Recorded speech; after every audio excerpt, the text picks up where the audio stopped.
What comes out of a talk like this? Good morning to you, by the way. Good morning, Pete. This is a good opportunity for the UK and Australia to have in-person talks, both in relation to the first opportunity since the pandemic began, but also since the AUKUS announcement was made. Is China the big issue here? There's a few things that are going to come out of it, obviously, but help is needed on that front, isn't it?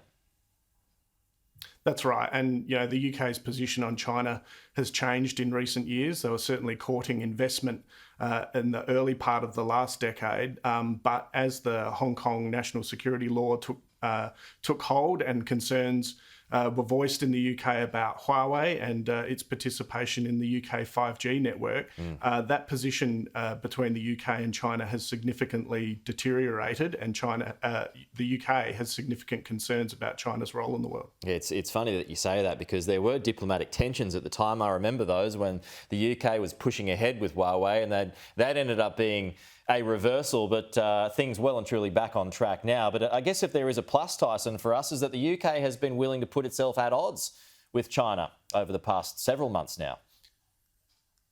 Yeah, I think that's the big thing with the UK, is to remember that they're a permanent member of the UN Security Council. They're a nuclear power. They've got significant diplomatic, trade, economic and military weight in the world. And so to have the UK aligned with us and to have the UK working with us to push forward that rules-based order here is a particularly beneficial thing to Australia.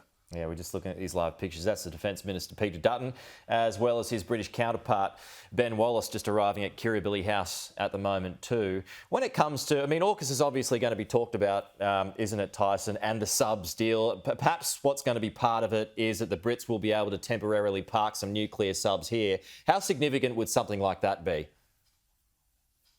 Yeah, the UK is taking a really significant change in its force posture in relation to the Asia Pacific. So they've got 2 forward deployed offshore patrol vessels that are based in the Asia Pacific on a 5-year rotation now. They've got a battalion of Gurkhas in Brunei. So bringing more forces out here on a rotational basis, including submarines, is a bolster to our security in this region. And we saw the UK bring their whole carrier strike group through the region just recently. So the UK is particularly engaged in a way that it hasn't been in the Asia Pacific for a long, long time, and Australia will benefit from that. How does China react to all of this? Does it get agitated? Well, one thing that Australia, the UK are good at is making friends, and one thing that that China is not good at is the same. So China, I think, has miscalculated its reaction to the UK, and it's brought the UK closer to this region, more engaged in this region, more engaged with us and other countries in this region. So I think it makes the game of chess that Chinese are playing in this region more complicated, because there's an extra player. Where do you think we are at the moment with plans to get nuclear-powered submarines? There was some interesting commentary that was published in The Australian this week that quoted Randy Shriver, well-respected Randy Shriver, who was part of the Trump administration. And he said there may well be pushback from the US Navy when it comes to nuclear-powered subs, and what is needed is a sustained commitment on both parts to be able to achieve this by, the mid-2030s or whenever that is expected. But Joe Biden, he may well have problems if Congress is controlled by the Republicans after the midterms. What's your take on how this progresses?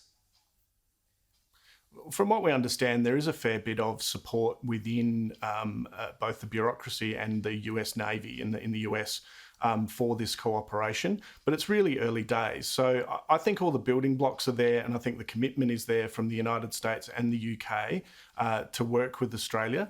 I think it's really early days in terms of Australia's own effort about pulling these things together.